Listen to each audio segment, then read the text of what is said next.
안녕하세요. 인증 알려주는 친절한 남자입니다. 그동안 품질 및 안전보건 경영 시스템에 대해서는 많은 강의를 진행해 왔는데 상대적으로 환경 분야는 그렇게 많이 다룬 것 같지 않아 오늘은 환경 경영 시스템에 대해 이야기해 보려 합니다. 여러분, 지구온난화, 글로벌 워밍이라는 단어를 들어보셨죠? 지구가 조금 따뜻해지는 현상 정도로 가볍게 느껴지기도 합니다. 그래서 2000년대가 조금 지나서는 이 현상을 온난화보다 조금 더 폭넓은 의미인 기후변화라는 단어로 표현하기 시작했습니다. 그러나 변화, 이 change라는 단어는 긍정적인 의미 그리고 부정적인 의미를 모두 포함하고 있는 중립적인 개념이다 보니 사람들에게 위기감을 주기 어려웠는데요. 결국 더 직접적인 메시지를 전달하기 위해 기후위기, 그러니까 크라이시스라는 표현이 등장했습니다. 그리고 2023년 7월 유엔 사무총장은 이렇게 말했습니다. 지구온난화의 시대는 끝났고 이제는 지구 가열화의 시대입니다. 글로벌 워밍이죠. 온난이 아니라 끓고 있는 이 강렬한 표현으로 더욱 명확한 경각심을 주기 위함으로 해석되고 있습니다. 제조업에서 환경경영 시스템을 운영할 때 가장 중요한 점은 무엇일까요? 분리수거를 잘하는 것? 여러분은 그렇게 생각하시나요? 많은 분들이 환경 측면 파악 및 그에 해당하는 환경 영향 파악 시 기본 조치로 분리수거 강화를 넣고 있는데요. 하지만 분리수거는 여러분들이 생각하는 것만큼 환경에 미치는 영향이 크지 않습니다. 전 세계 온실가스 배출 중 폐기물 처리 부문은 약 3%에서 5% 수준에 불과하다고 보는데요.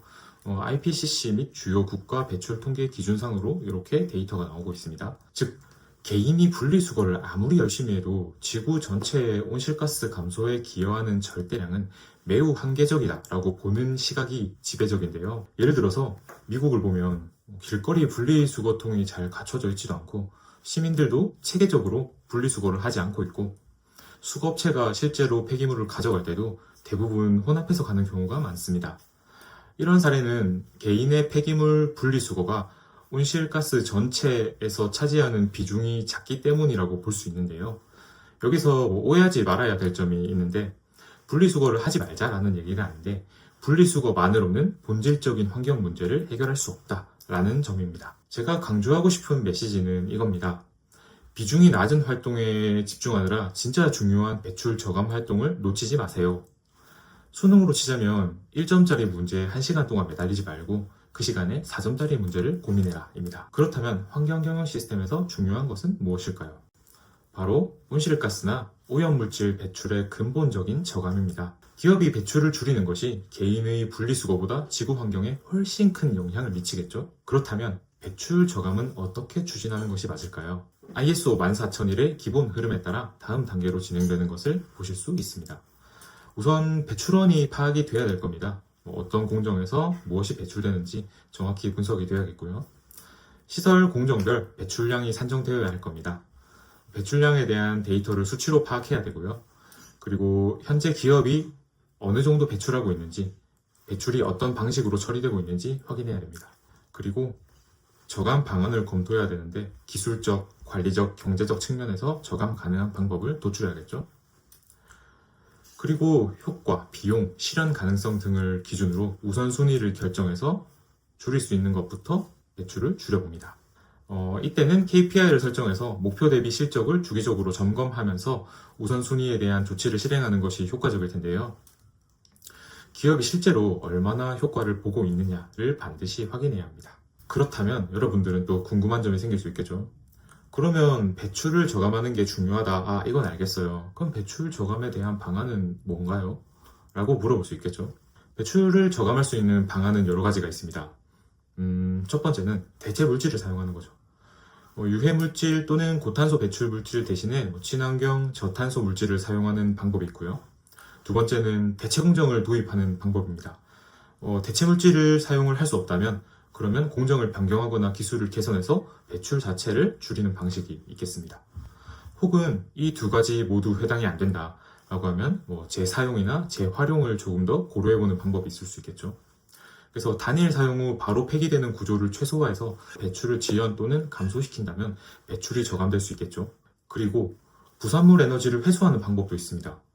폐기물이나 부산물에서 열, 가스, 연료 등을 회수해서 재활용하는 방법도 있고요. 마지막으로 배출량에 대한 저감이 어렵다면 화학적, 물리적, 생물학적, 열적, 물리화학적, 전기적 처리 등을 통해 환경 및 건강 위해성을 낮추는 처리 기술을 적용하는 방법도 있습니다. 오늘은 온난화, 기후변화, 기후위기, 가열화라는 단어에 대해서 의미 및 배출 저감에 대한 기본적인 내용을 안내해 드렸습니다.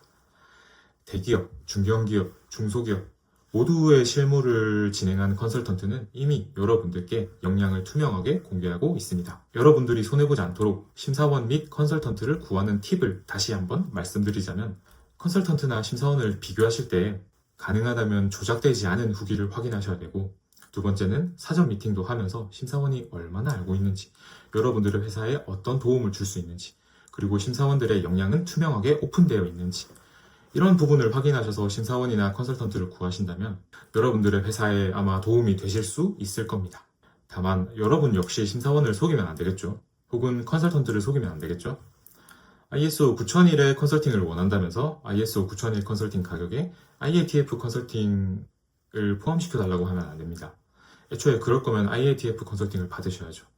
기업표준인증센터와 함께하는 기업들은 점차 성장하고 있습니다. 저는 제 고객분들의 성장과 함께하며 작은 도움이라도 드리기 위해 발로 뛰고 있습니다. 여러분들의 심사원은 여러분들을 위해 무엇을 하고 있나요? 오늘도 그 누구도 다룰 수 없는 내용을 안내해드렸는데요. 아마 추후에도 그 누구도 다룰 수 없는, 다루지 못했던 이야기들을 다뤄보겠습니다. 이것만으로도 타 심사원 혹은 타 컨설턴트들과 기업표준인증센터 사이의 초격차가 있다는 것을 아실 수 있을 겁니다. 여러분의 밝은 미래를 응원하며 강의를 마무리하겠습니다. 고맙습니다.